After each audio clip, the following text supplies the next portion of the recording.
What if I told you that the knowledge you went to school for years to gain, the knowledge that scientists spend their lives to reach, is innate? That is, you already know it.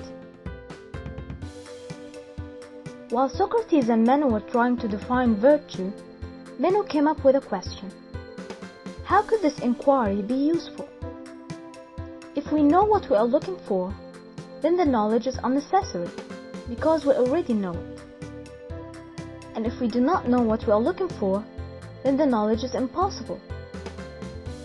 The paradox here is that you cannot reach knowledge either because it's useless or unreachable.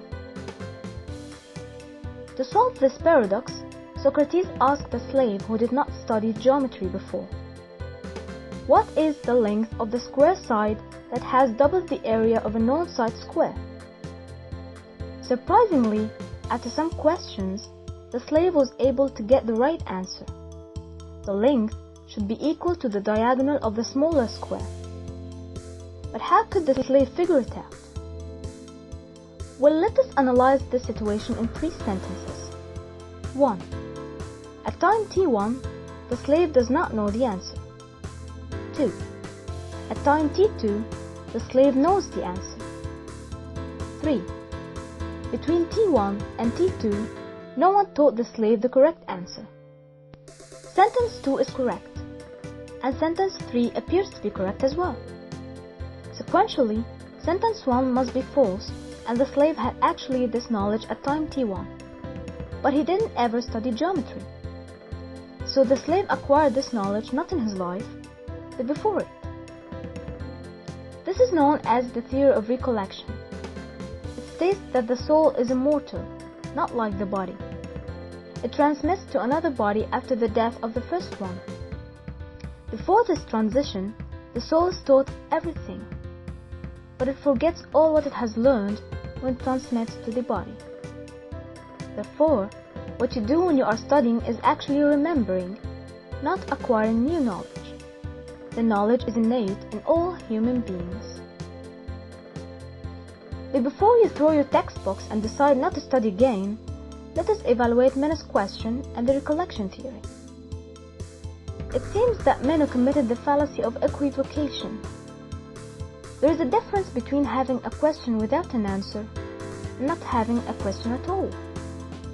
The knowledge is impossible only in the second case. But what about the recollection theory? Some can argue that Socrates had led the slave to the answer by his questions, especially that the slave gave a wrong answer before he reached the right one.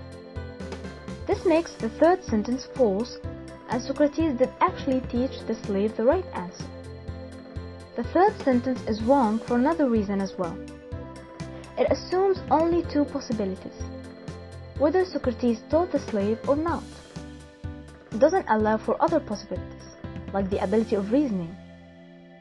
Maybe Socrates' questions led the slave to the right answer with the knowledge he already had, not with direct teaching.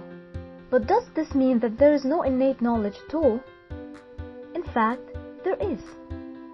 It appears that regardless of culture, age, language, or education level, there is some sort of common knowledge between all people around the world. For example, some concepts like equality, noticing differences, and even and odd concepts in numbers are all universal, and you do not need to learn them. In addition, it seems that we are born with some abilities, like the ability of reasoning. But what do you think? Is there an innate knowledge, or is all knowledge acquired?